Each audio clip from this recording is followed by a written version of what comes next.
Et parmi les choses qu'a dit le président de la République, il a dit la révision des niches bien sûr, mais il a aussi dit qu'il fallait travailler davantage.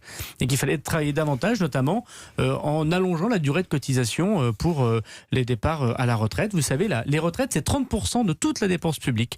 Et quand le président de la République a dit il faut travailler davantage, c'est une manière de mieux financer les baisses d'impôts que nous évoquons. Alors justement, Marine Le Pen, pour Marine Le Pen, les annonces d'Emmanuel Macron sont, je cite, une succession de malhonnêtetés, à commencer par celle sur les retraites.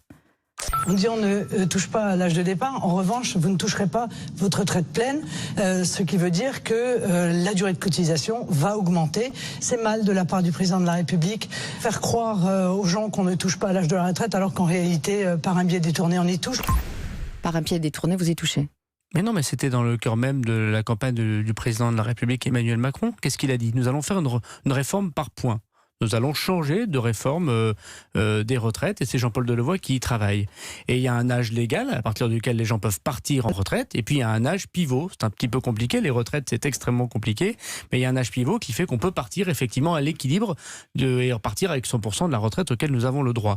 Quel est le montant de cet âge pivot? Jean-Paul Delevoye nous le dira, puis ça dépend beaucoup du nombre de personnes qui travaillent. En tout cas, Emmanuel Macron a dit on ne touche pas à 62 ans et si on part avant, on ne touche pas à sa retraite pleine, donc on a intérêt à partir après.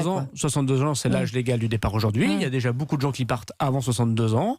C'est notamment le cas des régimes spéciaux. Vous savez que dans la réforme de Delevoye, il n'y a plus ces régimes spéciaux. Tout le monde, quand il cotisera 1 euro, public comme privé, aura le droit effectivement à 1 euro de cotisation. Ce sera 1 euro égale 1 euro pour tout le monde. Et bien dans le cas de cette grande réforme des retraites, il y aura un âge de départ légal pour tout le monde. Et puis il y aura un âge à partir duquel on partira avec 100% de sa retraite. Mais les Français le savent bien. Déjà, Madame Le Pen ne peut pas dire tout et l'inverse.